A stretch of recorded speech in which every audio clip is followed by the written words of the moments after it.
as a trust, we have never achieved the 98% access target, whether it was as the two hospitals before they merged or afterwards. This trust has never achieved it.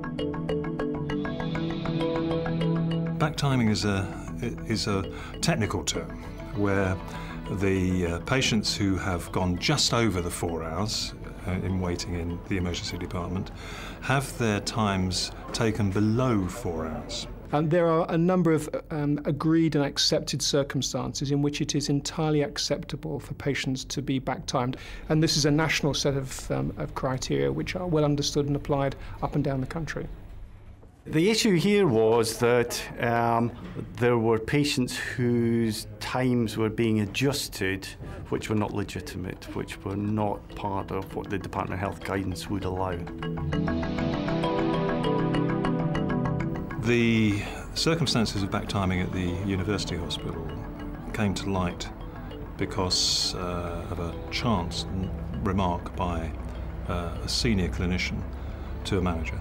He was concerned that a patient who clearly had taken longer than 4 hours to be cared for within the emergency department had been removed from the list of patients who had taken longer than 4 hours.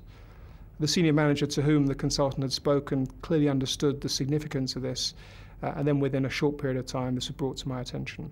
We found out via the senior management team, and I was delighted that the senior management team had enough faith and trust in the values of this organisation to share that information, which was uncomfortable, with the board at the earliest opportunity. My immediate reaction when learning of this very disturbing news was of immediate concern, of making sure that we made a rapid assessment of the scale of the occurrence of this intervention.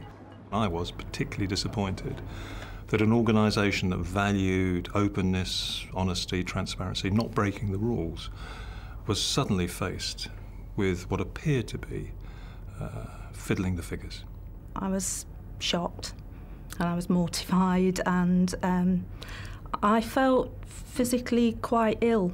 I felt a great sense of responsibility to the community, and I was desperately worried that people might think I'd behaved dishonestly. I think people were keen to hit the targets. I think they felt under pressure from management to hit the targets, as indeed all departments are, and the targets were there to be met. But I think they genuinely wanted to be seen to be successful and wanted to do the best they could for the trust. The immediate options, and in fairness, I didn't see them as options, I saw them as a clear course of action. Firstly, to get an authoritative, independent assessment of the scale of any misreporting that had happened. Simultaneously, to make sure that the board was informed, and that senior executive colleagues who needed to be brought into the situation were advised of it. My initial reaction was one of anger and sadness and feeling let down and wanting to blame somebody. But I think as a board, and certainly as a chair of a board, I would want the board to live out the values of the organisation.